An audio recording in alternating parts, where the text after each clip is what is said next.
It's time to get crazy up in here. Let's get crazy. Roger Taylor. Up next on Crown Jewels.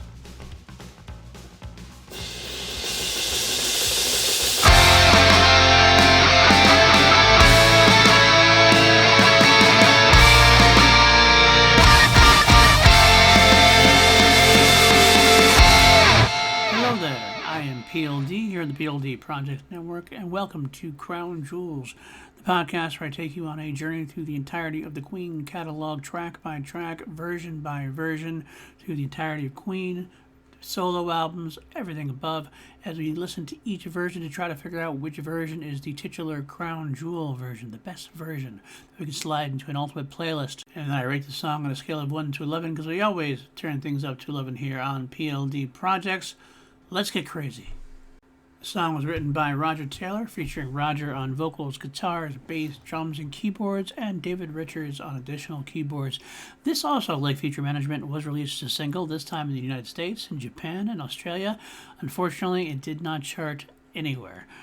We do have a second version to listen to this week, as we do have a live version, because The Cross, Roger Taylor's side band in the late 80s and early 90s, they played this track on their Shove It tour in 1988, so we have a live recording of that, not officially released. It is an audience recording, so take that as it may.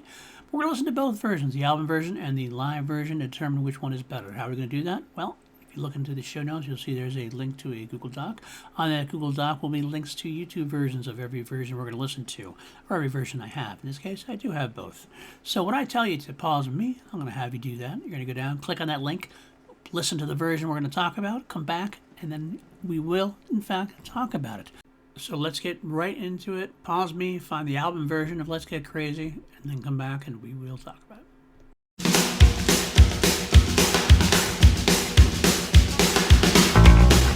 Alright, there you go. Very structurally a simple song, but sometimes the best songs are simple songs. Sometimes it's great, straightforward rock and roll numbers are pretty cool.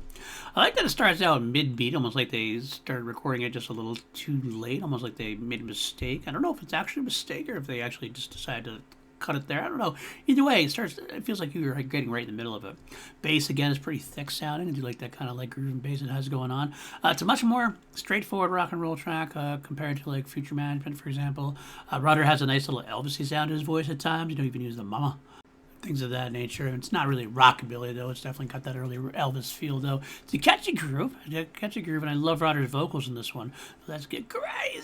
He gets that really rock and roll vibe to it, a really raspy, husky voice, which is great. And it has a couple different moments during the song where it gets there. Always be crazy till the day I die is one of those big parts. Verses can get a bit repetitive, but it does get your toe tapping. The drums is really the best part of the entire track.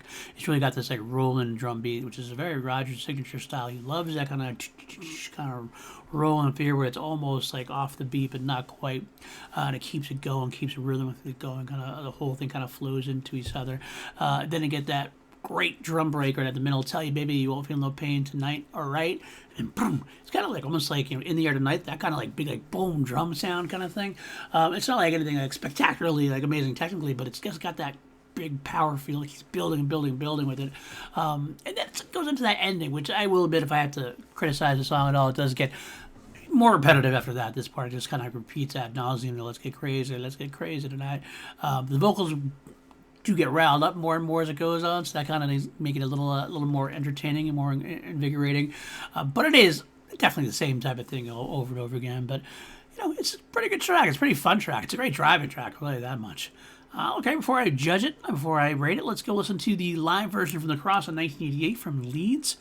Click on that link and come back for more.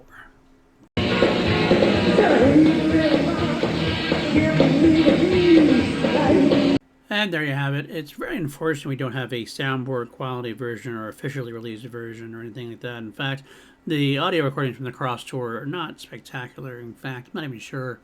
Feels like this tape was a little sped up potentially, so unfortunately there's too much wrong with it to really make it a crown jewel. So I'm going to tell you right now, spoiler alert before we get on to the end of it, the crown jewel is going to be the album version. Although if I had a proper live version from this tour, a proper like really good quality or even officially released live version, I would say that that would probably overtake it because this is a track that, in its simplicity, which it's a very good simple track, but like a lot of Queen tracks that are simple sometimes, when they play it live, it's just they add something to it. There's something magical added to it. It can be a great song. I mean, going back to like Somebody to Love, for example, from Queen, great studio track, wonderful tune, one of the best Queen songs ever written. Then you made it, you have them play it live, and it just went to another level. Feels the same way here. This feels like it's a different level kind of thing. Fortunately, we just can't really hear it properly. Have that full vibe of the band playing together, because that's what this is. Like when you do just when you do a solo track and you're doing all the instruments, it's a little tough to have that live vibe band feel. And sometimes that's okay, depending on the song. It's like like Laugh or Cry works as it's just kind of building on things. This feels like it's supposed to be a live rock and roll band playing together. The whole vibe is that full band playing together, and the cross gives us that. The backing vocalist adds a little bit something more to it. Spice keyboards are definitely a little more prominent. I'm not sure if it's the mix there, if it's the audio recording. I'm not sure. The tempo is, again, I don't know if the tape is sped up, and if the tempo is sped up, it could be a little bit of both, to be honest with you. It does feel like it's going to go off the rail at times, but not quite. Roger delivers a great vocal. He's really engaged. He's really raspy, really rocking. Got that very, like, not screaming, but like kind of like that, like pinched kind of like top level emotional song, which is really cool. They had that like little midsection where instead of doing like they do in the album version, they had that like kind of like almost like that, gonna bring it down a little bit, almost like it's a wedding, and you're gonna bring it down and get quieter as you go, let's get crazy. And then that drum section comes in, and that's kind of a rip roar, and again, it definitely expands on the album version, goes off to a different direction, but it really gives you a great little entertainment for that. And then you get, of course, the ending, which is, you don't have it's not a fading out ending like the album is. We get a more solid and triumphant, another great drum break at the end. It's a really cool live track. It's a great version for him to play. I wish he had played it in his live tours later on, in Happiness Tours and Electric Fire, when he had a solo band. Really could have done wonders, I think. I mean, not that those tours were bad, but I think this could have been a great addition to those tours. Great version. It's a great version. I just wish we had a proper recording of it. So unfortunately, we don't. So that means, again, like I said, no spoilers. It is the album version that's going to be the crown jewel version. Now, as far as rating the track goes on a scale of 1 to 11, because we always turn things up to 11 here on PLD Projects, I have a hard time rating this one. For example, I gave Future Management last week an 8.5. I gave Laugh or Cry a 9. I feel like this is a track which I would rate lower, as how good the song is, but yet I would find myself listening to it more than most other tracks on the album. Again, I guess it's a driving song. I listen to a lot of music when I'm driving, and it's a very good driving song. That has something to do with it. So I don't know if I should bump it up or I should leave it down. I mean, I initially want to give it a 7.5. That's my rating, like off the top of my head at that point. I feel like it's less. I feel like I listened to it more than Laugh or Cry, which got a 9. But I listened to it more than Future Management, which got an 8.5. So which is it? I mean, the simplicity of the track is what... I mean, like I said, I'm arguing against myself and being hypocritical, because I always say that simplicity is not a bad thing, and it's not. But it's not also... This isn't like a very special song. It's kind of like I said, there's a lot of repetitiveness to it. It's not like it goes in like special directions or anything like really surprising. The drum break's definitely the best part of it. The drum, like the pounding drums and how it gets to it. Roger's vocals are really good. Yeah, I'm going to leave it. I think a 7.5 is solid, even if it's maybe, I guess it's kind of the definition of a guilty pleasure in a way. You put on a movie that's maybe not as good as like a classic movie, but you'd want to watch more because it's comfort. It's a comfort track, I guess. Comfort driving track. It's fun. It's a lot of fun. So I guess that's where I'll leave it. 7.5 sounds good. Either way, it's not going to slide into my top 10 related Queen tracks of all time, because those are all at 10.5 or 11 at this point. That's where we are for that one. So, all right, guys, that's going to do it for us this week. I hope you enjoyed it. Next week, My Country Parts 1 and 2. That's actually one track. Very Roger getting political.